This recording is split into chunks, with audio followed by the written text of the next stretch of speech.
تیسری آیت کی تلاوت بھی کرتے ہیں، عمل بھی کرتے ہیں۔ تو ایک مسئلے پہ جو آخری آیت ہوتی ہے اس آیت کی حیثیت سنت کی ہوتی ہے۔ سنت کا معنی یہ ہے یہ وہ طریقہ جو قیامت تک چلنا ہے۔ اب پہلی جو دو آیتیں ہیں ان کی قیامت تک تلاوت تو چلنی ہے، ان کے حکم قیامت تک نہیں چلنے۔ تیسری آیت کی تلاوت بھی چلنی ہے، حکم بھی چلنا ہے۔ تیسری آیت کی تلاوت بھی چلنی ہے، حکم بھی چلنا ہے۔ تو سنت کا معنی کیا ہے؟ قرآن کریم کا آخری حکم جو قیامت تک کے لیے ہے، میرے پیغمبر کی حدیث میں آخری حدیث جو قیامت تک کے لیے ہے۔ میں بتا ہی رہا تھا ایک مسئلے پر 3 آیتیں بھی ہیں، ایک مسئلے پر 2 آیتیں بھی ہیں۔ اچھا ایک بات میں طلباء کے لیے عرض کرتا ہوں، اہل علم دوسرے بھی اس پر یقیناً محفوظ ہوں گے۔ قرآن کریم نے شراب کو حرام نہیں کہا، قرآن کریم نے کہا شراب نجس ہے۔ کیا کہا؟ نجس ہے۔ اگر قرآن کریم شراب کو حرام کہہ دیتا تو قرآن کریم کے حرام کہنے سے شراب کا نجس اور ناپاک ہونا معلوم نہ ہوتا، لیکن جب قرآن نے نجس کہا، ناپاک ہونے کا پتہ بھی چلا، حرام ہونے کا پتہ بھی چلا۔ اس کی وجہ دنیا میں کتنی چیزیں جو حرام ہیں لیکن وہ ناپاک نہیں ہے۔ اگر کسی بندے کی جیب میں سود کا 1000 کا نوٹ موجود ہو، وہ حرام تو ہے لیکن وہ ناپاک تو نہیں ہے۔ زہر کا کھانا حرام تو ہے لیکن زہر ناپاک تو نہیں ہے۔ مٹی کا کھانا حرام تو ہے لیکن مٹی کا کھانا ناپاک تو نہیں ہے نا۔ اگر کوئی بندہ کسی قلم چوری کر لے تو یہ قلم چوری کا حرام تو ہوگا لیکن ناپاک تو نہیں ہے۔ تو کتنی چیزیں دنیا میں حرام ہے لیکن وہ ناپاک نہیں۔ لیکن ایک چیز مجھے آپ گنوا دیں کہ جو ناپاک ہو لیکن حرام نہ ہو۔ کوئی ایک چیز جو ناپاک ہو لیکن حرام، جو چیز ناپاک ہوگی اس کا حرام ہونا ضروری ہے اور جو چیز حرام ہوگی اس کا ناپاک ہونا ضروری نہیں ہے۔ اگر اللہ فرماتے شراب حرام ہے، ناپاک ہونا سمجھ نہ آتا، اللہ نے فرمایا شراب ناپاک ہے، نجس ہونا بھی سمجھ آیا، حرام ہونا بھی سمجھ آیا۔ طلبہ کریم شریعت میں طلبہ کی زبان میں کہتا ہوں حرام اور نجس میں نسبت عام خاص مطلق کی ہے۔ کون سی نسبت ہے؟ عام خاص مطلق کی نسبت ہے۔ عام خاص مطلق تو سمجھتے ہیں نا۔ میں کہ بیان میں ایسی بات اس لیے کہتا ہوں کہ میرے بارے میں پروپیگنڈا کرتے ہیں جاہل آدمی ہے، میں نے کہا پھر آپ پریشان کیوں ہیں؟ جاہل آدمی بیان کر کے چلا جائے گا، تمہیں کیا نقصان ہے؟ پریشان بھی ہو جائے پھر کہتے ہیں جاہل آدمی، تمہیں جاہل کے آنے پر تو زیادہ پریشان نہیں ہونا چاہیے نا۔ ہم تمہیں جاہل سمجھتے ہیں، تمہارے یہاں پر کبھی پریشان نہیں ہوتے، تم ہمیں جاہل سمجھتے پھر پریشان کیوں ہوتے؟ تو بات سمجھ آ رہی ہے؟ چلے آگے چلے۔ ایک مسئلے پر 2 آیتیں، میں بڑے اختصار سے مضمون چلا رہا ہوں۔ ایک مسئلے پر 2 آیتیں قرآن کریم میں ہے، والذین توفون منکم یذرون ازواجا وصیۃ لازواجہم متاعا الی الحول غیر اخراج۔ خامد فوت ہو جائے تو عورت کی عدت 1 سال۔ قرآن کریم میں ہے والذین توفون منکم یذرون ازواجا یتربصن بانفسہن 4 اشہر و10۔ خامد فوت ہو جائے عورت کی عدت 4 ماہ اور 10 دن، عدت 1 سال وہ بھی قرآن میں ہے، عدت 4 ماہ 10 دن وہ بھی قرآن میں ہے۔ آپ اگر خامد فوت ہو جائے آپ عورت کی عدت 1 سال بتاؤ گے، 4 ماہ یا 10 دن بتاؤ گے؟ حالانکہ 1 سال والا حکم بھی قرآن میں اور 4 ماہ 10 دن والا حکم بھی قرآن میں۔ 1 سال والا حکم بدل گیا، 4 ماہ 10 دن والا حکم بعد میں آیا ہے۔ ہم 1 سال والے حکم کو سنت تو نہیں کہیں گے، قرآن کہیں گے، اور 4 ماہ 10 دن والے کو قرآن بھی کہیں گے، سنت بھی کہیں گے۔ سنت اس حکم کا نام ہے جو قیامت تک کے لیے ہو اور اس کو بعد میں بدلا نہ جائے، اس کا نام سنت ہے۔ ہم سنت کیوں کہتے ہیں؟ سنت ہوتی وہ ہے جو بدلتی نہیں ہے اور قیامت تک کے لیے چلا کرتی ہے۔ ایک مسئلے پر 2 حدیثیں بھی ہوتی ہیں لیکن ایک حدیث پہلے دور کی، ایک بعد والے دور کی۔ میں ان میں سے 2 چیزیں بتا دیتا ہوں۔ مثال کے طور پہ نمبر 1 حدیث، نبی کریم صلی اللہ علیہ وسلم نے فرمایا کنت نہیتکم عن زیارت القبور فزوروها، میں نے تمہیں قبرستان جانے سے منع کیا تھا، اب میں تمہیں قبرستان جانے کی اجازت دیتا ہوں۔ پہلے نبی نے منع کیا، وہ بھی حدیث ہے، پھر نبوت نے اجازت دی تو یہ بھی حدیث ہے، لیکن اجازت والی حدیث سنت ہے اور منع کرنے والی حدیث سنت نہیں ہے۔ کوئی بندہ تمہیں کہ قبرستان نہیں جا سکتے کیونکہ حدیث میں ہے، یہ بتانا کہ حدیث پہلے دور کی تلاوت کرتا ہے اور جو پیغمبر نے اجازت دی ہے کہ حدیث بعد کے دور کی ہے۔ اب اجازت والا مسئلہ بھی حدیث کا اور منع والا مسئلہ بھی حدیث کا، لیکن منع والا مسئلہ پہلے دور کا ہے اور اجازت والا بعد کے دور کا ہے، اور جو بعد والا مسئلہ قیامت تک چلے اسے سنت کہتے ہیں۔ اس لیے اجازت زیارت قبور والی حدیث کو سنت کہیں گے اور دوسری کو مات حدیث کہیں گے۔ نمبر 2 مسئلہ حدیث مبارک میں موجود ہے، میرے پیغمبر صلی اللہ علیہ وسلم نے بلزانین پڑھا اور آمین فرمایا، اور اونچی آواز سے فرمایا۔ ترمذی میں روایت موجود ہے، نبوت میں پہلے ظالم پڑا آمین فرمایا اور آمین آہستہ فرمایا، یہ بھی ترمذی میں موجود ہے۔ امام ترمذی ان دونوں میں سے آمین بالجار کو پہلے لائے ہیں، آمین بالصدق کو بعد میں لائے ہیں۔ آمین بالجار والی حدیث پہلے دور کی ہے، ہم اس کو سنت نہیں کہتے۔ آمین بالصدق والی حدیث بعد کے دور کی ہے، ہم اس کو سنت کہتے ہیں۔ میں بتانے یہ لگا تھا، ہمارا مسلک اہل سنت ہے، ہمارا مسلک اہل قرآن نہیں ہے، ہمارا مسلک اہل سنت ہے، ہمارا مسلک اہل حدیث نہیں ہے، کیونکہ قرآن کریم کی آیات تو ساری مانتے ہیں لیکن عمل ان پر ہے جو ایک مسئلے پر آخری دور میں اترے۔ حدیث تو ساری مانتے ہیں، عمل ان احادیث پر ہے جو ایک مسئلے پر آخری دور میں اترے۔ ہم اس لیے اہل سنت کہتے ہیں، ہم نے پہلی زندگی کی بجائے آخری زندگی دے دی ہے۔ اور بعض لوگ کہتے ہیں آج کے دور میں آپ سنتے ہوں گے، آج کے دور میں آپ سنتے بھی ہوں گے اور آپ دیکھتے بھی ہوں گے، ہمارے جب بھی آپ دیکھو گے تم کون ہو؟ سنی۔ تمہاری نماز کا نام کیا ہے؟ مسنون۔ ایک بندہ کہتا ہے تم کون ہو؟ میں محمدی۔ تمہاری نماز کا نام کیا ہے؟ محمدی۔ مجھے ایک بندہ کہنے لگا بھئی آپ نے کلمہ نبی پاک صلی اللہ علیہ وسلم کا پڑھا؟ میں نے کہا جی ہاں۔ ان کا نام کیا تھا؟ میں نے کہا محمد رسول اللہ صلی اللہ علیہ وسلم۔ مجھے کہتا آپ نے محمد کہا، ساتھ رسول اللہ کیوں کہا؟ میں نے کہا ہم نے کلمہ صرف محمد کا نہیں پڑھا، محمد رسول اللہ کا پڑھا ہے۔ 40 سال کی عمر تک تو اعلان محمد کا تھا اور 40 سال کے بعد محمد رسول اللہ کا تھا۔ جو نبی نے 40 سال کی عمر میں عمل کیے ان کا نام عمل محمدی ہے، اور جو میرے پیغمبر نے بحیثیت رسول کیے ان کا نام عمل مسنون ہے۔ تو ایک ہے عمل کو صرف جو بطور محمد کیا اور ایک وہ جو بطور محمد رسول اللہ کیا۔ تیرے لیے عمل حجت وہ ہے جو بطور محمد رسول اللہ کی۔ کون سا بات کیا بطور محمد رسول اللہ؟ اچھا آپ نے دیکھا، کبھی بھی آپ نے دیکھا ہو، میرے علم میں نہیں ہے، کبھی آپ نے دیکھا ہو، کبھی پڑھا ہو، آج تک آپ نے کوئی دعوت نامہ شادی کا دیکھا اور اس پہ یہ لکھا ہو کہ فلاں طریق کو نکاح محمدی ہوگا، آپ شرکت فرمائیں؟ کبھی آپ نے کارڈ دیکھا؟ میں نے کبھی نہیں دیکھا۔ کبھی دیکھا آپ نے نکاح محمدی کا؟ آپ نے کارڈ کیوں نہیں پڑھا؟ کیوں؟ نکاح محمدی تو یہ ہے کہ حضور نے ایک وقت میں 9 نکاح کیے، یہ نکاح محمدی امت تو کر نہیں سکتی نا۔ اب ہم نکاح محمدی نکاح مسنون کہتے ہیں۔ کیا کہتے ہیں؟ نکاح کون سا ہے؟ آپ نے کبھی ولیمہ محمدی کا لفظ سنا ہو؟ کیا کہتے ہیں؟ ولیمہ کون سا ہے؟ ولیمہ مسنون ہے۔ میں اس لیے کہتا ہوں بعض لوگ کہتے ہیں ہماری نماز محمدی، آپ کہتے ہیں نماز مسنون، لوگ کہتے ہیں دونوں میں فرق کیا ہے؟ میں کہتا ہوں اس لیے اس نے وہ اعمال بھی دینے جو پہلے دور کے ہیں، ہم اس سے وہ اعمال دینے جو آخری دور کے ہیں۔ پہلے دور کے عمل کو مسنون نہیں محمدی کہتے ہیں، آخری دور کے عمل کو محمدی نہیں مسنون کہتے ہیں۔ تو ہمارا مسئلہ کون سا ہے؟ بولو مسئلہ کون سا ہے؟ اہل سنت۔ لیکن اہل سنت صرف نہیں ہے، اہل سنت کے بعد اہل سنت والجماعت۔ اہل سنت کے بعد والجماعت کو کہتے ہیں۔ اس پر حدیث مبارک میں پڑھتا ہوں اور آپ ترجمہ بھی میرا سماعت کرنا۔ آپ حدیث سنیں گے خطیب سے، ترجمہ سنیں گے خطیب سے، اس پر سوال ہوگا اور جواب آپ کے مشکل ہوگا۔ آپ حدیث کا ترجمہ اپنے وکیل سے سنیں، اس پر کوئی اشکال ہو تو آپ پیش کرنا ہے اور میں آپ کے اشکال کا جواب دوں گا۔ آپ نے حدیث مبارک سنی ہے کہ نبی کریم صلی اللہ علیہ وسلم نے فرمایا بنی اسرائیل میں 72 فرقے تھے، ان بنی اسرائیل تفرقت علی 72 ملہ، اور میری امت میں 73 فرقے ہوں گے، وتفترق امتی علی 73 ملۃ، ان میں ایک جنت میں جائے گا اور باقی سارے جہنم میں جائیں گے۔ پوچھا گیا یا رسول اللہ یہ جنت میں جانے والا کون سا ہوگا؟ تو نبی کریم صلی اللہ علیہ وسلم نے جواب کیا دیا؟ ما انا علیہ، بولو ما انا علیہ۔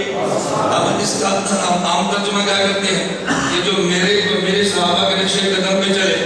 مجھے بندہ کہنے لگا کیا نبی اور صحابہ کا نقش قدم جدا جدا تھا؟ میں نے کہا نہیں۔ تو کہتا پھر حضور یہ فرماتے تھے ما انا علیہ، جو میرے نقش قدم پہ چلے وہ جنتی فرقہ ہے، وہ ناجی فرقہ ہے۔ تو نبی پاک نے یہ کیوں فرمایا ما انا علیہ اصحابی، جو مجھ اور صحابہ کے نقش قدم پر چلے؟ جب نقش قدم دونوں کا ایک ہے، اصحابی کہنے کی ضرورت کیا تھی؟ میں نے کہا توجہ رکھنا، کیونکہ تو نے ترجمہ خطیب سے سنا تجھے اشکال پیدا ہوا، یہ ترجمہ وکیل سے سن تو اشکال پیدا نہیں ہوگا۔ کہتے آپ کیا ترجمہ کرتے ہیں؟ میں نے کہا میں ترجمہ کرتا ہوں، نبی کریم صلی اللہ علیہ وسلم سے پوچھا جنت میں جانے والا فرقہ کون سا ہوگا؟ فرمایا ما انا علیہ، جو اس دین کو لے جو میرا ہے اور شرع ان سے لے جو میرے صحابہ کا۔ دین کون سا لے جو میرا ہے اور شرع کون سی لے جو میرے صحابہ کی ہے؟ آیت وہ لے جو مجھ پر اتری ہے اور معنی وہ لے جو میرے صحابہ کا ہے، حدیث وہ لے جو میں نے بیان کی ہے اور معنی وہ بیان کرے جو صحابہ کا۔ ما انا کی ہوگی؟ حضور کی. اور معنی کون کرے گا؟ یہ معنی بس آپ کی. میں اس کی مثال دوں گا تو پھر آپ پر بات کھلے گی. ایک شخص مجھے کہنے لگا امام کے پیچھے فاتحہ پڑھتے ہو؟ میں نے کہا نہیں پڑھتے. آپ ہم تو پڑھتے ہیں. میں نے کہا تمہارے پاس دلیل؟ کہتا ہے صحیح بخاری.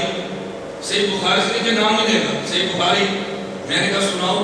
حضرت امام بخاری نے باب وجوب القراءۃ للامام والماموم جو باب آتا ہے اس کے علاوہ صرف 3 حدیثیں لائے ہیں اور ترجمہ الباب سے جو پورا تعلق ہے ایک حدیث کا ہے. امام بخاری اس میں کیا فرماتا ہے توجہ رکھنا. مجھے کہتے ہیں حدیث موجود ہے. میں نے کہا جی سنائے. کہتے ہیں امام بخاری فرمانے لگے لا صلاۃ لمن لم یقرأ بفاتحۃ الکتاب. جو بندہ فاتحہ نہ پڑھے اس کی نماز نہیں ہوتی.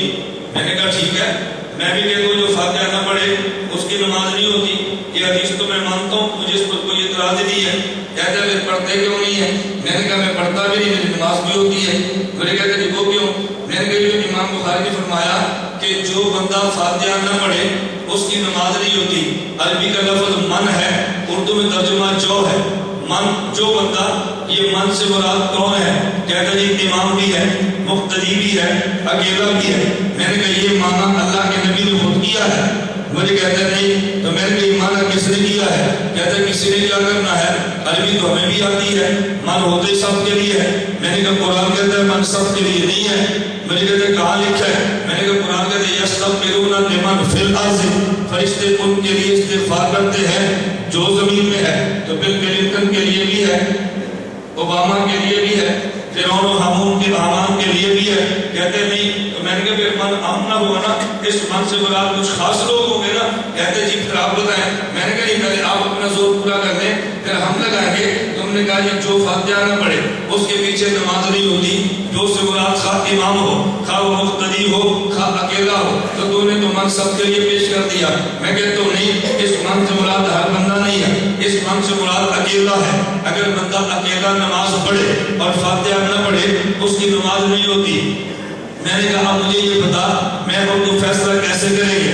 حدیث تو بھی یہ پڑھتا ہے, حدیث میں بھی یہ پڑھتا ہوں. ایک ترجمہ تو کرتا ہے, ایک ترجمہ میں کرتا ہوں. اب کس کا ترجمہ ٹھیک اور کس کا غلط ہے, اس کی بنیاد کیا ہوگی؟ میں نے کہا تو بتا دے. کہتے ہیں عربی جانتے ہیں. میں نے کہا تو بھی جانتا ہے, عربی میں بھی جانتا ہوں. تو نے کہا من کا معنی اکیلا, مقتدی, امام تینوں ہے. میں نے کہا من کا معنی تینوں نہیں ہے, من کا معنی اکیلا ہے. تو دونوں نے ترجمہ تو پڑھ لیا. میں نے کہا ٹھیک کس کا غلط کس کا؟ توجہ رکھنا. کہتے ہیں آپ بتائیں. میں نے کہا تو نے بنیاد بنی وہ تو غلط ہے, میری بنیاد تو حدیث ہے. کہتے ہیں وہ کون سی؟ میں نے کہا نبوت نے اعلان کیا کہ دیکھو جنت میں جانے والا وہ ہوگا جو حدیث مجھ سے لے اور اس کا مطلب میرے صحابی سے لے. توجہ. تو یہ جو حدیث تو نے پڑھی ہے یہ حدیث پیغمبر سے تو نے سنی ہے. کہتا ہے نہیں. میں نے کہا میں نے سنی ہے. کہتا ہے نہیں. میں نے کہا کس نے سنی ہے؟ کہتا ہے پیغمبر کے صحابی نے رضی اللہ عنہ. تو میں نے کہا پھر معنی صحابی سے لے لینا تاکہ مسئلہ حل ہو جائے. کہتا ہے جی. تو میں نے کہا آپ بتا دو اس کا معنی جو صحابی نے کیا. کہتے ہیں میرے علم میں تو نہیں ہے, آپ بتا دو. میں نے کہا میرے علم میں ہے. کہاں لکھا ہے؟ میں نے کہا بخاری استاد ہے, امام ترمذی شاگرد ہے, اللہ کے پیغمبر استاد ہے, جابر بن عبداللہ رضی اللہ عنہ پیغمبر کے صحابی شاگرد ہے. یہ حدیث بخاری میں موجود ہے. امام بخاری کسی صحابی سے اس کا ترجمہ اور معنی نہیں لائے. امام ترمذی کسی حدیث کو جامع ترمذی میں لائے ہیں اور پھر امام بخاری ترمذی کہتے ہیں لا صلاۃ لمن لم یقرأ بفاتحۃ الکتاب. جو بندہ فاتحہ نہ پڑھے اس کی نماز نہیں ہوتی. یہ حدیث اللہ کے نبی کی ہے. اور جابر بن عبداللہ رضی اللہ عنہ پیغمبر کے صحابی کہتے ہیں ان ھذا اذا کان وحدہ. یہ حدیث اس بندے کے لیے ہے جو اکیلا ہو, اس بندے کے لیے جو اکیلا ہو. میں نے کہا حدیث نبی سے لے کے معنی صحابی سے لے تو مسلک میرا بنتا ہے. حدیث نبی سے لے کے معنی وہابی سے لے تو مسلک تیرا بنتا ہے. تو بات سمجھ آئی؟ حدیث نبی سے لے کے معنی بولو نا تو مسلک میرا بنتا ہے. اور اگر حدیث صحابی سے لے کے معنی صحابی سے لے تو مسلک تیرا بنتا ہے. اس نبی نے فرمایا کہ اس لفظ حدیث میری ہے نا, معنی میرے صحابی سے لے. معنی کس سے لینا؟ میرے صحابی سے. اللہ میں بات سمجھنے کی توفیق عطا فرمائے. میں کہہ رہا تھا ہمارا مسلک اہل سنت کے ساتھ کیا ہے؟ بولا اہل سنت کے ساتھ کیا ہے؟ الجماعت. میں اس پہ دو لفظ بولتا ہوں وہ پورے بیان کا خلاصہ میں نقل کرتا ہوں. دو لفظ ذہن میں رکھنا. مسلک اہل سنت بھی ہے اور سربل جماعت بھی ہے.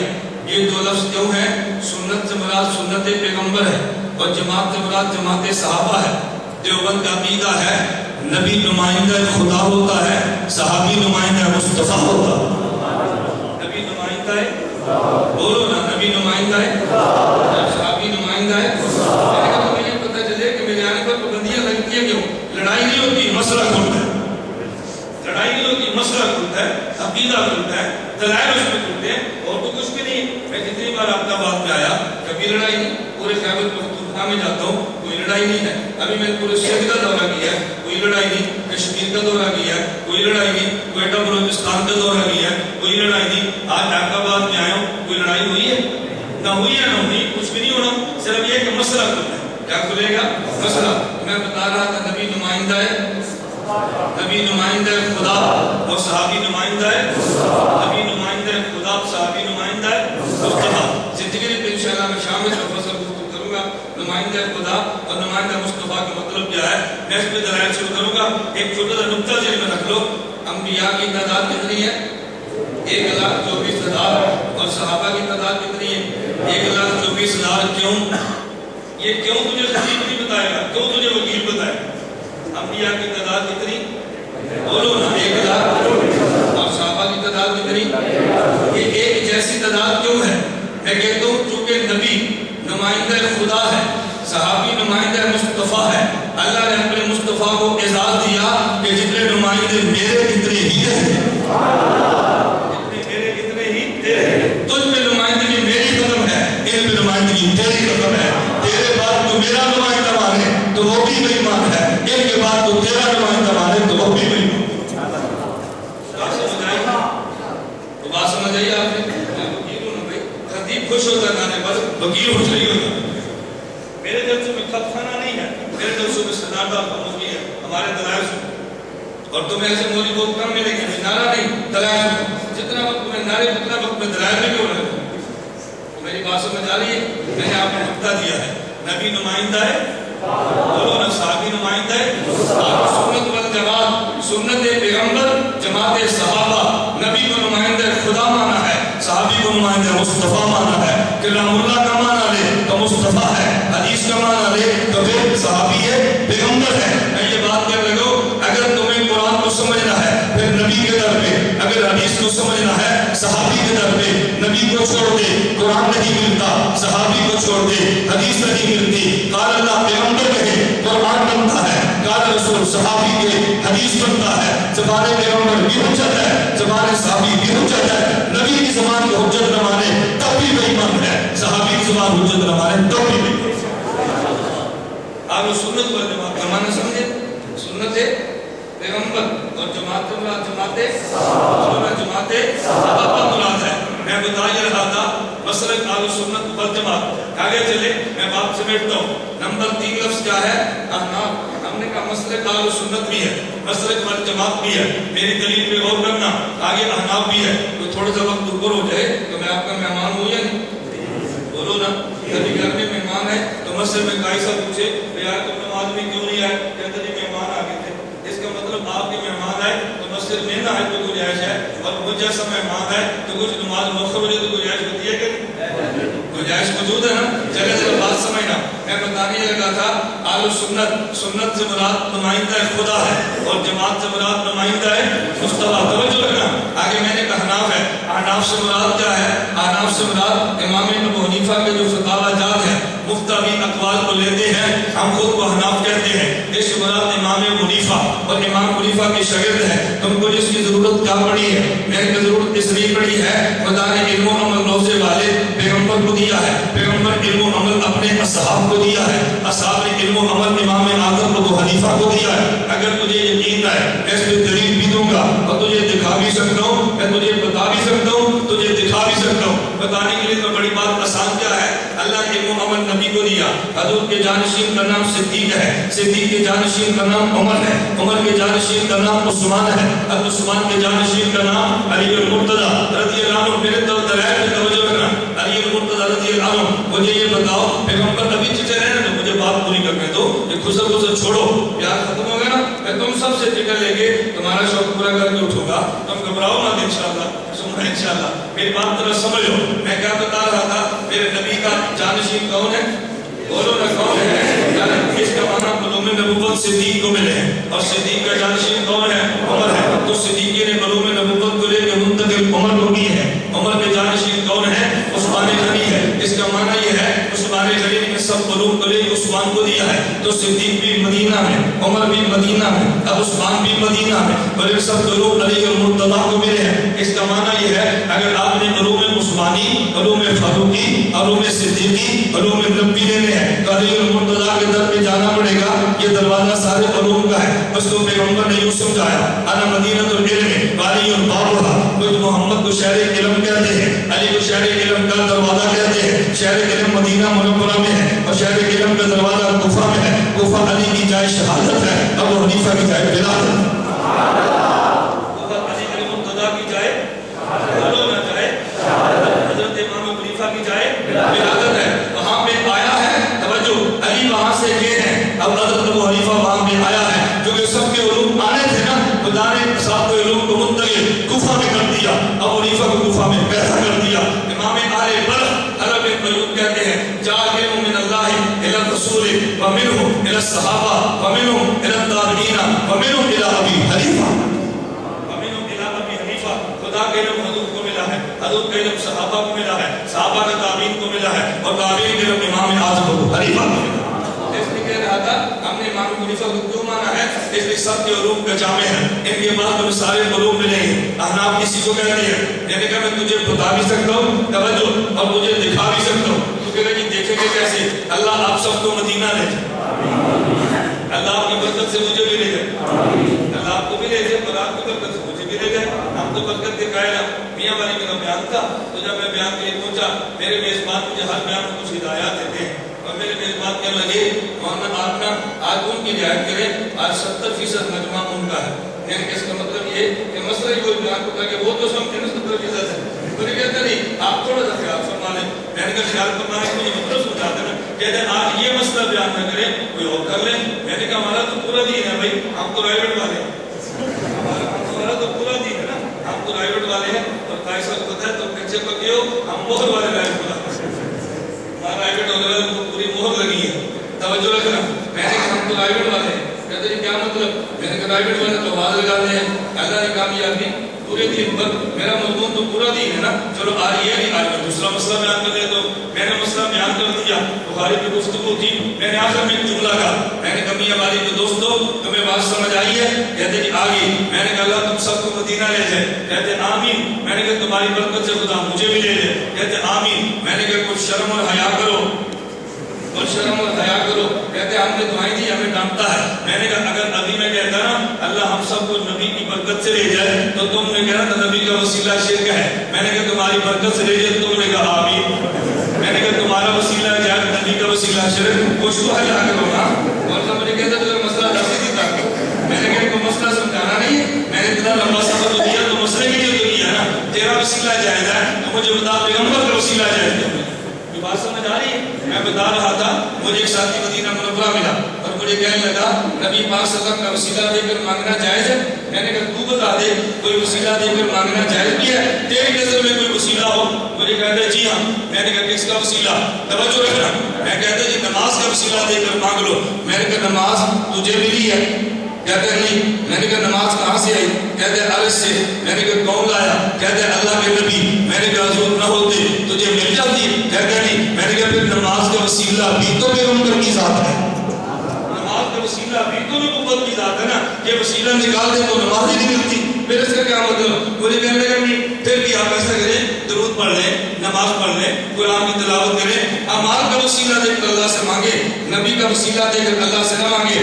میں نے کہا کیوں نہ مانگے؟ کہتے ہیں اس لیے کہ میں نے پوچھا اعمال کا وسیلہ دے کر خدا سے کیوں مانگے؟ کہتے ہیں اس لیے کہ اعمال شریعت سے اللہ کا قرب ملتا ہے. اب تب آپ کو دوستوں جو دلیل سمجھنا مجھے کہتے ہیں اعمال شریعت سے اللہ کا قرب ملتا ہے. میں نے کہا پھر دیوبند کا نظریہ سن. اعمال شریعت سے خدا کا قرب ملتا ہے لیکن کم ملتا ہے. جو وجود پیغمبر سے ملتا ہے وہ سب سے زیادہ ملتا ہے. ہمارے شریعت سے اتنا قرب نہیں ملتا جتنا نبی کے وجود سے ملتا ہے. مجھے کہتے ہیں تو دلیل ہے. میں نے کہا یہ دلیل تم اسٹیجوں پہ سنتے رہتے ہو لیکن وکیلوں سے نہیں سنتے، اس لیے دلیل تیرے علم میں نہیں ہے.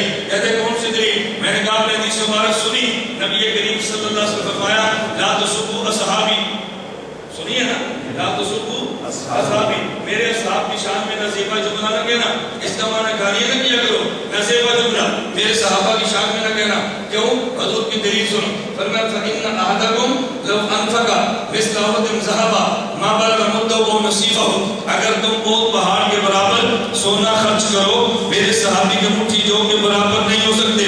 میں نے کہا حدیث میں ہے، مجھے کہتے ہیں، میں نے اس حدیث کو سمجھا بھی ہے یا کہ آپ سمجھا دیں. میں نے کہا مجھے بتا بہت پہاڑ کے برابر سونا زیادہ یا مٹھی جو زیادہ؟ کہتا ہے کہ مٹھی جو نہیں، بہت پہاڑ کے برابر سونا زیادہ. میں نے کہا میرے نبی پاک کیوں فرماتے ہیں بہت پہاڑ کے برابر میں سونا میرے صحابی کے مٹھی جو کے برابر نہیں ہے؟ کیوں فرماتے ہیں؟ کہتے ہیں اس لیے کہ یہ نبی کے دور کا ہے، وہ نبی کے دور کا نہیں ہے. تو میں نے کہا پھر مان لینا اصل مقام صدقے کا نہیں ہے، مقام وجود نبوت کا ہے. وجود نبوت نہ ہو تو جو اپنے بہت کے پہاڑ کے برابر سونے کا وہ مقام نہیں ہے جو وجود نبوت کی برکت سے مٹھی بھر جو کو مل جاتا ہے. میں نے کہا کہ نمازوں سے وہ قرب نہیں ہے جو پیغمبر کے وجود سے قرب ملتا ہے. صحابی کا تو اعزاز یہ تھا اس کو نبی کا وجود ملا ہے. تیرا اعزاز مجھے نماز ملی ہے اور صحابی کا اعزاز سے نماز والا ملا. ہمیں کیا ملی ہے؟ نماز، روزہ. اور صحابہ کو نماز والا. میں نے کہا نماز کا وسیلہ جائز ہے، نماز والے کا جائز نہیں ہے. یہ ہم نے پہلی بار منتخب سنی ہے. روزے کا وسیلہ جائز ہے، روزے والے کا وسیلہ جائز نہیں ہے. اور خود جس نے عمل وسیلہ دیا اس کا وسیلہ جائز نہیں ہے. یہ عجیب بات ہے. وہ نبی تمہیں وسیلے کا مسئلہ نہ دیتا تو تم وسیلہ دے کر مانگتے کیسے؟ مسئلہ وسیلے کا بھی دوسرے دیا. پھر نکتے پہ غور کرنا، خود مسئلے وسیلے کا وسیلہ بھی پیغمبر کی ذات. خود مسئلے وسیلے کا وسیلہ بھی پیغمبر کی ذات ہے. میں بتا یہ رہا تھا احناف کون ہے. میں نے بتایا، میں آپ کو بتاؤں گا بھی، میں آپ کو دکھاؤں گا بھی. میں نے آپ کو بتایا نا حضور نے علم کس کو دیا؟ صدیق کو. ان کے جانشین کون؟ عمر. ان کے جانشین ان کے جانشین. اچھا حضرت علی المرتضیٰ کہاں تھے؟ علی المرتضیٰ کا جائے، حضرت امام حنیفہ کا جائے. توجہ، اس کا معنی یہ علوم وہاں چلے گئے نا اور وہ علوم ہم نے دے دیے. احناف کا معنی یہ تھا ہم سنت اور لیتے ہیں اور جماعت صحابہ سے لیتے ہیں لیکن امام ابو حنیفہ کے ذریعے سے لیتے ہیں. مجھے ایک بندہ اچھا آپ نے کہا تھا دکھاؤ، میں نے کہا میں دکھا بھی دیتا ہوں. مجھے کہتے ہیں کہاں لکھا ہے؟ میں کہ اللہ سب کو مدینہ لے. اللہ کہاں لے جائے؟ مدینہ. ایک ساتھی مجھے کہنے لگا کہ مولانا مدینہ منورہ کہاں بیٹھے ہیں؟ میں نے کہا میں تمہیں بتاتا ہوں. کہتے جی کہاں پہ؟ آپ جب مدینہ منورہ جاؤ تو دیکھنا میں نے کہا مسجد نبوی کا یہ کونا میرے پیغمبر کا روزہ ہے. اس کے بعد ذرا دیکھیں تو جو چھتریاں ہیں، ایک پہلی چھتری ایک دوسری چھتری ہے، اس کے پیچھے جو سکون ہے میں وہاں بیٹھو. آپ جا کے دیکھنا. وہاں پر آ گیا. میں نے کہا دیکھ لیا. کہتے جی دیکھا. میں نے کہا مسجد نبی میں کھڑا ہو جا، یہ درمیانے دروازے کو ذرا یوں دیکھ کیا لکھا ہے. مجھے کہتے ہیں ابو بکر. میں نے کہا کیا لکھا ہے؟ کہتے ہیں عمر. میں نے کہا آگے کیا لکھا ہے؟ کہتے ہیں عثمان. میں نے کہا آگے کیا لکھا ہے؟ کہتے ہیں علی. میں نے کہا پھر آگے کیا لکھا ہے؟ کہتے ہیں عباس. میں نے کہا کیا لکھا ہے؟ حسن و حسین. میں نے کہا ادھر آ جا، یہ میرے نبی کے روضے کے سامنے صدور کے اوپر کیا لکھا ہے؟ کہتے ہیں نعمان بن ثابت. میں نے کہا میری بات سمجھ آئی؟ کہتے ہیں نہیں آئی. میں نے کہا ہمارا نظریہ ہے خدا نے علم محمد روزے والے نبی کو دیا ہے، اس نبی نے صحابہ کو دیا ہے اور صحابہ نے امام اعظم ابو حنیفہ کو دیا. میں نے کہا میں تجھے دکھا بھی دیتا ہوں، بتا بھی دیتا ہوں. کیا بتانا مان لے یا دکھانا مان لے؟ ہم حنفی ہیں، بات سمجھے؟ اہل سنت بھی بل جماعت بھی اور حنفی بھی. اور جتنا قرب امام ابو حنیفہ کے ذریعے جلدی پیغمبر کا ملتا ہے اتنا دنیا میں جلدی کسی کے ذریعے آدمی پیغمبر تک پہنچ کر نہیں ہے. صحابہ کے بعد میرا پرسوں جگہ پر بیان تھا اور بیان ختم بخاری کی تقریب میں تھا. میں نے دوستوں سے کہا ایک بندہ مجھے کہتا ہے کہ مولانا ہم تو امام اعظم ابو حنیفہ کو بھی مانتے ہیں اور ہم تو حضرت امام بخاری کو بھی مانتے ہیں، لیکن امام بخاری کی بجائے آپ امام حنیفہ کو ترجیح کیوں دیتے ہیں؟ میری دلیل سننا. میں نے کس لیے ہم عاشق مدینہ ہیں. کہتے جی عاشق مدینہ امام بخاری نہیں تھے. توجہ رکھیں. میں نے کہا امام بخاری بھی تھے. کہتے ہیں پھر فرق کیا ہے؟ میں نے کہا فرق یہ ہے آپ کے احمدآباد سے تو مدینہ منورہ جہاز ہے اور 5 گھنٹے میں جائے اور ایک جہاز 1 گھنٹے میں جائے. آپ کس پہ جانا پسند کرو گے؟ بولو کس پہ جانا پسند کرو گے؟ کیوں؟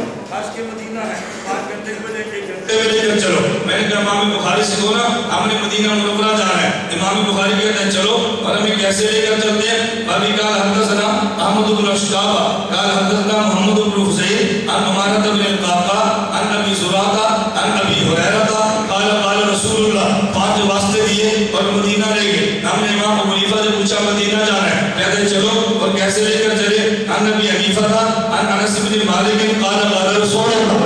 عن ابی حنیفہ عن عبد الله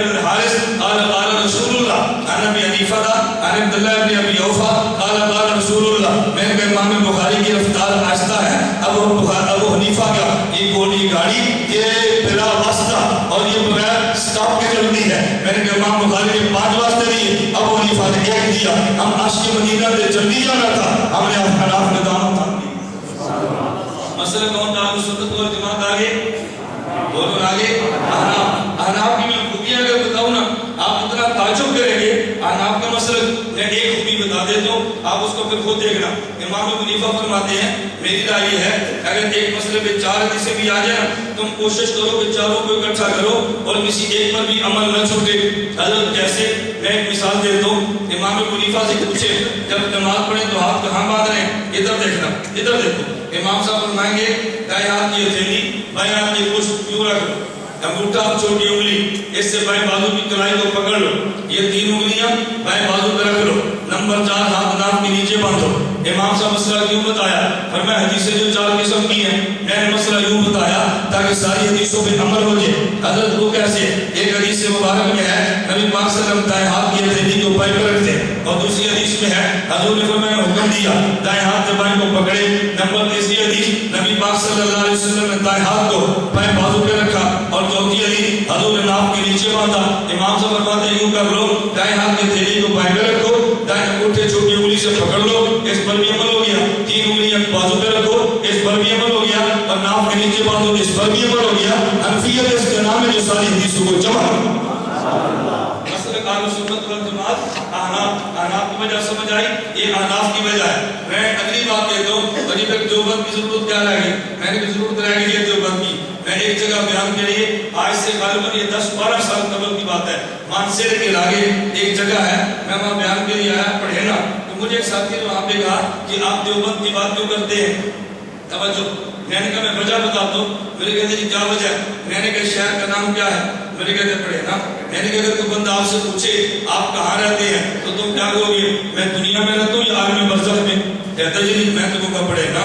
میں نے کہا تم کہو میں دنیا میں رہتا ہوں. اچھا. میں نے کہا بندہ کہ میں کہاں رہتے ہو تم کیا کہو گے؟ پاکستان یا ہندوستان؟ کہتا جی میں تم کو پڑھے نا. میں نے کہا اچھا کوئی بندہ پوچھے کہاں رہتے ہو تم کیا کہو گے؟ سرحد یا پنجاب, اب خیبر پختونخوا اس وقت سرحد تھا. کہتے جی میں تم کو پڑھے نا. میں نے کہا بندہ پوچھے کہ تم کہاں رہتے ہو پشاور یا مانسیرا؟ کہتے میں تم کو پڑھے نا. میں نے کہا اچھی بات ہے, تم پاکستان بھی نہیں کہتے پڑھے نا, تم سرحد بھی نہیں کہتے پڑھے نا, مانسیرا بھی نہیں کہتے پڑھے نا. مجھے کہتے یہ پڑھے نا عالم برزخ میں نہیں عالم دنیا میں ہے. میں نے کہا ٹھیک ہے. یہ انڈیا میں نہیں پاکستان میں ہے. میں نے کہا ٹھیک ہے. یہ پنجاب میں نہیں سرحد میں ہے. میں نے کہا ٹھیک ہے. کہتے پشاور میں نہیں مانسیرا میں ہے. میں نے کہا ٹھیک ہے. آپ بتانا کیا چاہتے ہو؟ کہتے میں بتانا یہ چاہتا ہوں کہ جب پڑھے نا کہیں گے تو سمجھ مانسیرا بھی آئے گا, سمجھ سرحد بھی آئے گا, سمجھ پاکستان بھی آئے گا. میں نے کہا جب تم نے ہم سے پوچھا میں کون ہوں, میں کہتا مسلمان, تو تم نے فوراً کہنا تھا حنفی یا شافی. اگر میں کہتا نا حنفی تم نے فوراً کہنا تھا بریلوی دیوبندی. تقسیمیں جو چلی ہیں تو جب میں نے کہا نا دیوبندی, اس کا معنی حنفی بھی ہوں, اس کا معنی سنی بھی ہوں, اس کا معنی مسلمان بھی ہوں. میں نے کہا کہ دنیا میں آپ مجھے بتاؤ کوئی عیسائی کہ میں دیوبندی ہوں؟ کوئی کہلواتے عیسائی میں دیوبندی؟ کوئی بھی نہیں کہلواتا.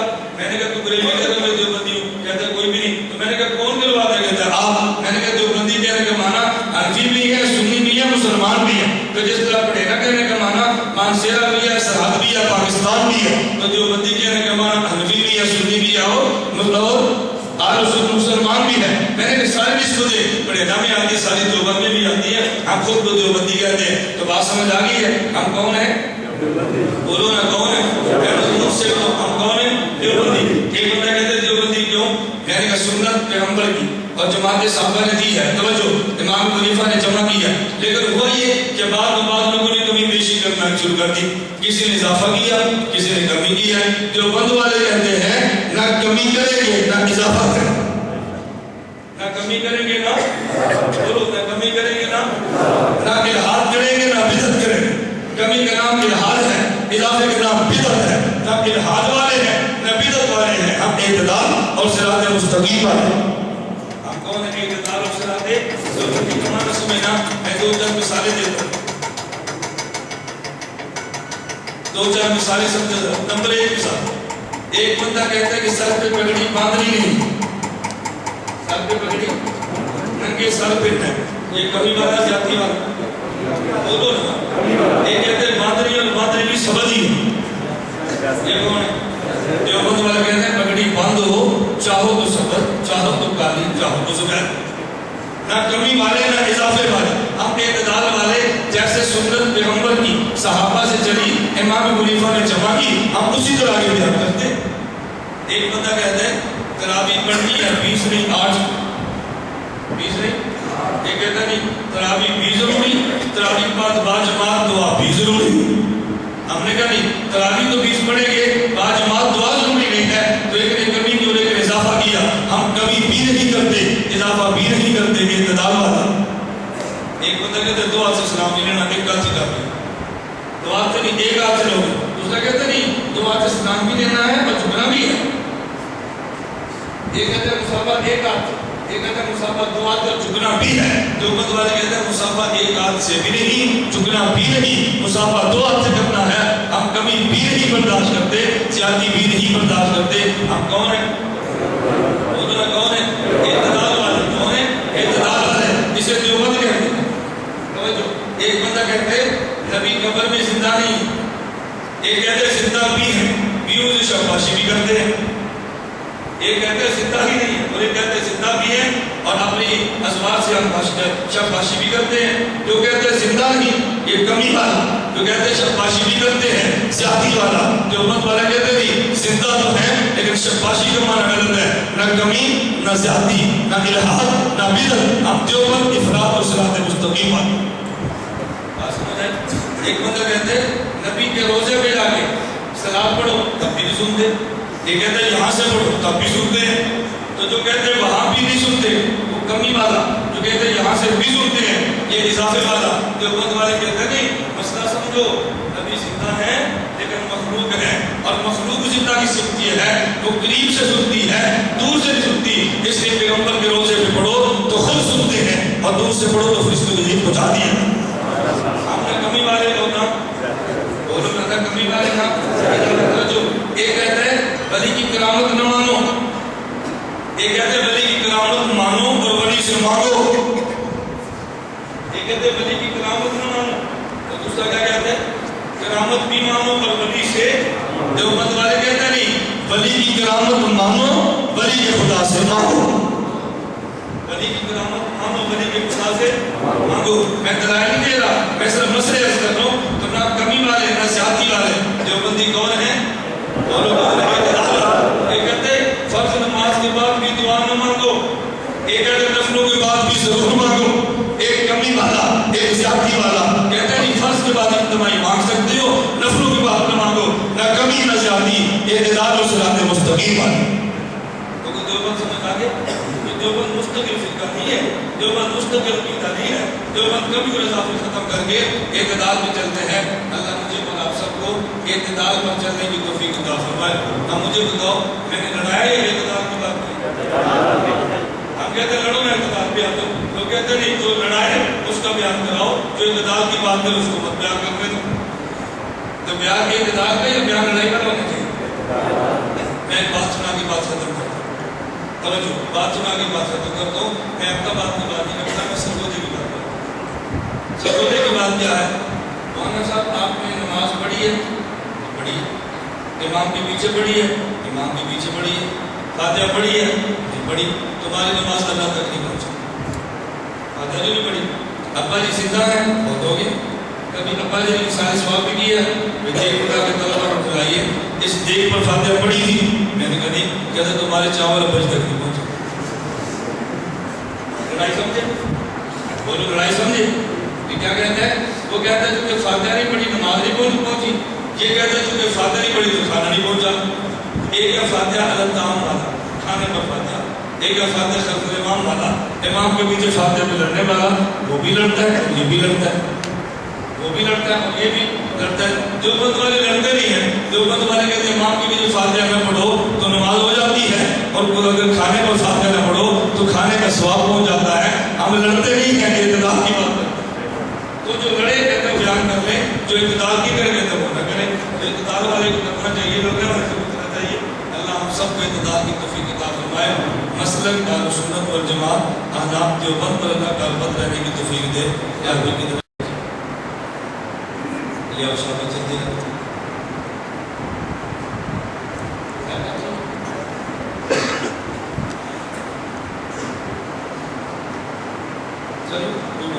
یہ ایک چٹ دی ہے، یہاں یونیورسٹی کے طلباء ہیں، ایک لڑکا جو جماعت مسلمین سے تعلق رکھتا ہے، وہ ہمیں عقیدہ جو بھی کہتے ہیں کہ آپ اپنا ویبسائٹ کرتے ہیں، اکثر کافی فتویٰ دیتے ہیں، تو ہم کیا جواب دیں؟ جماعت المسلمین والے کہتے ہیں کہ ہم 4-5 بندوں کے علاوہ باقی سارے کافر ہیں۔ اس کو 90 جواب تو میں نہیں سمجھا تھا، ایک جواب چاہیے رکھتے مجھے کہنا حدیث مبارک میں آتا ہے کہ جنت میں جنت والوں کی 120 صفحے ہیں۔ کتنی صفحے؟ ان میں 40 صفحے پہلے انبیاء کی امتوں کی اور 80 صفحے اس امت کی۔ میں نے کہا رائٹ والی صفحے نکال دو، صرف تم ہو، تم کو مسلح کے پیچھے کھڑے ہو، ان کو نکال دو نا تو پیچھے بچے کا کیسے؟ ان کو ملاؤ گے تو 80 بڑھے گی نا، ان کو نکالو گے تو 80 سے بڑھے گی نا۔ یہ بڑا آسان سے جواب ہے۔ اور مزید باہر میری کتاب پڑھی ہوگی، پھر کہ جماعت مسلمین کا تحقیق کی جائے، آپ اس کتاب کو لے کر پڑھ لیں۔ ظلم یہ ہے کہ وہ لٹریچر پڑھتا ہے، آپ لٹریچر اپنا نہیں پڑھتے، ظلم صرف یہ ہے۔ آپ اپنا لٹریچر پڑھیں گے تو آپ کو بلا شبہ یہ ہوگا باہر سے کتاب لے لیں گے، یہ صرف چیٹی دے دیں۔ ابو بکر عمر رضی اللہ عنہ کا وہ بیان سنائے انہوں نے وفات رسول آپ کا بول بیان رسول کو بیان کیا، یا آپ ان کے بارے میں عمر کے جواب کو کرنے کا بیان کیا تھا؟ ابو بکر صدیق رضی اللہ تعالیٰ عنہ موجود تھے، بعض صحابہ نے کہا کہ نبی پاک صلی اللہ علیہ وسلم وفات پا گئے، حضرت عمر نے کہا حضور زندہ ہے۔ ٹھیک ہے، اب پہلے لوگ ان دونوں کے اختلاف نہیں سمجھے، اس لیے مشکل میں پھنس گئے۔ پہلے ان کا اختلاف سمجھو کہ دونوں کا مطلب کیا تھا۔ نبی پاک صلی اللہ علیہ وسلم سو رہے تھے، ایک صحابی نے آ کر پوچھا نا، فرشتے دو خواب میں ہے، ایک نے کہا حضور جاگتے ہیں، ایک نے کہا حضور سو رہے ہیں، یہ ان دونوں میں ٹھیک کون تھا غلط کون تھا؟ حضور ان سے بیدار ہوئے تو فرمایا آج میں سویا تھا، دو فرشتے آئے، ایک نے کہا سو رہے ہیں، دوسرے نے جاگ رہے ہیں۔ نبی پاک صلی اللہ علیہ وسلم فرمایا کہ دونوں ٹھیک ہیں، جس نے میری آنکھ کو دیکھا اس نے کہا حضور سو گئے ہیں، جس نے میرے دل کو دیکھا اس نے کہا جاگتے ہیں۔ حضرت قاری فرماتے کہ صحابہ نے حضور کی آنکھ کو دیکھا کہا فوت ہو گیا ہے، حضرت عمر نے دل کو دیکھا انہوں نے کہا زندہ ہے۔ ایک ہی نگاہ آنکھ پر ہے اور ایک ہی نگاہ دل پر ہے۔ صدیق اکبر نے مسئلہ سمجھا کہ عمر نے بات سمجھو، جب نبی پاک سو جائیں اور حضور کا دل زندہ ہوتا ہے یا سوتا ہے؟ لیکن کہتے کیا ہے؟ سو گئے ہیں، اگرچہ حضور کے دل میں حیات ہو لیکن کہنا یہی ہے وفات پا گیا، کہنا یہی ہے کہ وفات پا گیا، ہم بھی کہتے ہیں وفات پا گیا، جو کہ حضور پر موت نہیں آئی وہ ایمان ہے، ہم اس کو مسلمان نہیں سمجھتے۔ جو کہتے ہیں حضور پر موت آئی نہیں ہے، کون کہتے نہیں ہے؟ اب بات سمجھیے، ایسا ہوا کہ صدیق رضی اللہ عنہ آدھی بات قدر کرتے ہیں، چھوڑتے تھے۔ صدیق اکبر نے حضور کے بعد صلی اللہ علیہ وسلم کی پشانے پر بوسہ دیا، دائیں کندھے پہ ہاتھ بائیں پر رکھا، کہتے تحیّ و میتا، حضور آپ کو دنیا میں لانا بھی مبارک، دنیا چھوڑ دینا بھی مبارک۔ من کان یعبد محمد فإن محمد القدمات، تو جو حضور کی عبادت کرتا ہے اس کے وفات پا گئی۔ ومن کان یعبد اللہ فإنه حی لا یموت، اور جو کہ عبادت خدا کی کرتا ہے اللہ ہمیشہ زندہ رہے گا، موت نہیں آئے گی۔ کیا موت ہے؟ یہ بات اگلی بات صدیق اکبر نے کہا والذی نفسی بیدہ لا یذیقک اللہ المعتدین ابدا، حضور اللہ آپ اور خدا کی قسم کبھی تو موت جمع نہیں کرے گا۔ الکنز المتوالی شیخ زکریا کی، عمدۃ القاری حضرت علامہ عینی کی اور فتح الباری ابن حجر اسقلانی کی، آپ گھر جا کے دیکھ لیں۔ وہ فرماتے ہیں مذہب اہل سنت والجماعت ان للمیت فی القبر موت و حیات غیر الانبیاء، جب میت قبر میں جاتی ہے روح کا احاطہ ہوتا ہے، زندگی ملتی ہے، جب سوال و جواب ہو جائے پھر موت ملتی ہے، اور جب پیغمبر کو قبر میں زندگی ملتی ہے دوبارہ پیغمبر کو موت کبھی نہیں آتی۔ امتی پر موتیں دو آتی ہیں، ایک یہاں ایک قبر میں، نبی کو یہاں پر آئی ہے اور قبر میں موت کبھی نہیں آتی، ہمیشہ نبی زندہ رہتا ہے۔ اور اگر تمہیں موت کو کتاب نہ ملے تو صحیح بخاری جو تمہیں پیش کرے گا جلد اول 517 اسی حدیث کے ساتھ شیخ محدث احمد علی سہارنپوری نے یہی بات لکھی ہے، اور سہارنپوری میں یہ دیوبند کے بانی اسی بخاری کو جا کر دیکھ لیں۔ ان صلاۃ ونسک وحی وماتی اس آیت کے بارے میں کیا ہے؟ سبحان اللہ، تو کم مت دیا کرو۔ حضور فرماتے ہیں میری نماز بھی اللہ کے لیے، قربانی بھی اللہ کے لیے، دنیا میں رہنا بھی اللہ کے لیے اور میری موت بھی اللہ کے لیے۔ ہم حضور کی موت مانتے ہیں کہ مسئلہ ہے کہ موت کے بعد قبر ہے حیات کے لیے کہ نہیں، اس کی نفی کر کے دیکھ لیتے ہیں۔ کل نفس ذائقۃ الموت، اس آیت مبارک کی روشنی میں حضور پر موت آئی ہے نہ آئی؟ آپ لوگوں پر موت آ گئی ہے، آپ کل نفس ذائقۃ الموت کو نہیں مانتے، موت آ گئی آپ تو اس آیت سے حضور کی موت کیسے ثابت ہے؟ اس فطرہ کہ ہر بندے نے وفات پانی ہے، ٹھیک ہے آپ نے مانی ہے میں نے مانی حضور نے بھی جیسے حضور کی موت ثابت تو نہیں ہو رہی نا وقوع موت سنو اور خبر موت ہو رہی ہے وقوع موت صحابہ کا اجماع ہے اور قبر میں حیات بھی صحابہ کا اجماع ہے مولانا کہ کوئی مولانا شبیر علی صاحب مولانا خالد خان مفتی شامسی مولانا غلام رسول اللہ سب مانتے ہیں کہ حیات مانتے صحابہ میں بھی تھا آج اس موضوع کو چھیڑنا فساد اور کیا کرنا ہے اللہ کو جزائے خیر عطا فرمائے آپ نے آدھی بات ٹھیک کی آدھی غلط یہ بات تو آپ نے بالکل ٹھیک کی ہے اس موضوع کو چھیڑنا فساد اور کیا کرنا اس میں کوئی بھی کرتا یہ بات غلط کی ہے کہ صحابہ کے دور سے اختلاف تھا جب صحابہ کے دور سے مسئلہ حیات پر اتفاق تھا اب اس بات کو چھیڑنا اور کہنا اس کے حضور کو زندہ نہ مانو یہ فساد آئے گا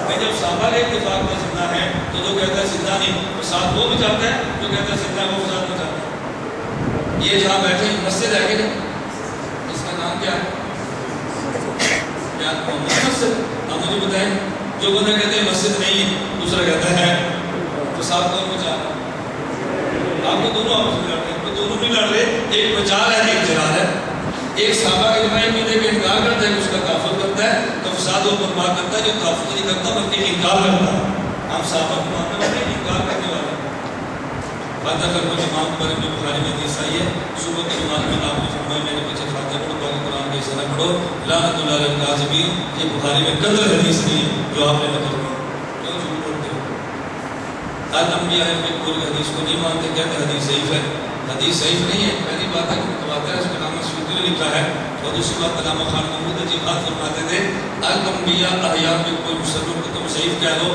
تم کوئی حدیث صحیح پیش کر دو الانبیاء اموات فی قبورہم لا یصلون تم کو ضعیف پیش کر دو چلو ضعیف کیا ہے تمہارے پاس تو ضعیف بھی نہیں ہے نا پھر تمہارے پاس کر دو کوئی حدیث آپ بھی پیش کر دو کہتے ہیں ہمارے پاس ہے ہی نہیں تمہارے پاس ہے لیکن ضعیف ہے ایک پاس ہے تو ایک پاس ہے اور ضعیف ہے تو پھر بھی صحیح والا بہتر ہے نا علامہ سیوطی اس کو متواترات میں شمار کرتے ہیں تمہارا تو بادشاہ کیا انسان تھا کعبہ اس کو کیسے انسان تھا تو میرا اس کے بارے میں بتانا نہیں کیسا عقیدہ مواد کے پیچھے نماز کا حکم کیا ہے ہمارے کعبے نے لکھے ان پیچھے نماز میں کوئی تعلیمی ہے اور کعبے کی بات نہیں کرنا چاہیے اگر شراب نے جسے بیان تو پھر نمک یا لیموں کی ملاوٹ کی بات کیسے ہوتی نجسے ہیں میں نے بچے کو لکھا میں نے بچے کو لکھا میں نے کہا کہ چلے تو مطلب کو چھوڑ دیتی ہے بیٹھ جاؤ آپ بیٹھ جاؤ بیٹھ جاؤ بیٹھ جاؤ چھوڑے گا بیٹھ جاؤ